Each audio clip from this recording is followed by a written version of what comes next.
حضرت لقیط بن صبرہ رضی اللہ تعالیٰ عنہ کہتے ہیں کہ قبیلہ بنی منتفق کا جو وفد رسول اللہ صلی اللہ علیہ وسلم کی خدمت میں آیا تھا، میں اس کا سردار تھا یا ایک فرد۔ جب ہم رسول اللہ صلی اللہ علیہ وسلم کی خدمت میں پہنچے تو ہم نے آپ کو گھر میں نہ پایا۔ ہم نے حضرت عائشہ ام المومنین رضی اللہ تعالیٰ عنہ کو پایا۔ انہوں نے ہمارے لیے خزیرہ بنانے کا حکم دیا اور وہ ہمارے لیے بنا دیا گیا۔ پھر ہمارے سامنے ایک کھجوروں بھرا طبق لایا گیا۔ قتیبہ نے لفظ قناع نہیں بولا، اور قناع ایسے طبق کو کہتے ہیں جس میں کھجوریں ہوں۔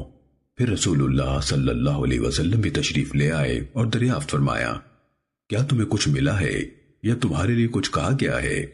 ہم نے عرض کیا، ہاں اے اللہ کے رسول، ہم نے خزیرہ کھا لیا ہے۔ اس اسنا میں جبکہ ہم آپ کے سامنے بیٹھے تھے، چرواہے نے رسول اللہ صلی اللہ علیہ وسلم کی بکریاں باڑے کی طرف چلائیں، اور اس کے پاس بکری کا ایک بچہ بھی تھا جو ممیا رہا تھا۔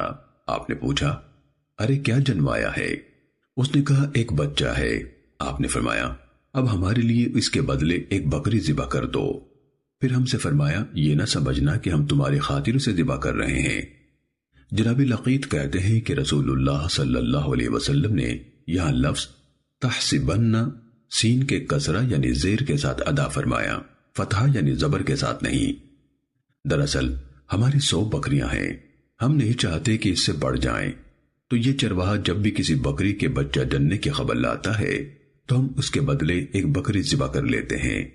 لقیط کہتے ہیں کہ اس موقع پر میں نے کہا، اے اللہ کے رسول، میری بیوی ہے اور اس کی زبان میں کچھ ہے، یعنی زبان دراز اور بدگو ہے۔ آپ نے فرمایا، اسے طلاق دے دو۔ میں نے کہا، اے اللہ کے رسول، اس کا میرے ساتھ ایک بد گزرا ہے اور میری اس سے اولاد بھی ہے۔ آپ نے فرمایا، تو پھر اسے نصیحت کرو، اگر اس میں خیر ہوئی تو سمجھ جائے گی، اور ایسے مت مارنا جیسے اپنی لونڈی کو مارتے ہو۔ پھر میں نے کہا، اے اللہ کے رسول، مجھے وضو کے بارے میں ارشاد فرمائیے۔ آپ نے فرمایا، وضو خوب کامل کیا کرو اور انگلیوں کے درمیان خلال کیا کرو اور ناک میں خوب پانی چڑھایا کرو، الا یہ کہ روزے سے ہو۔ سننے ابو داود حدیث نمبر 142۔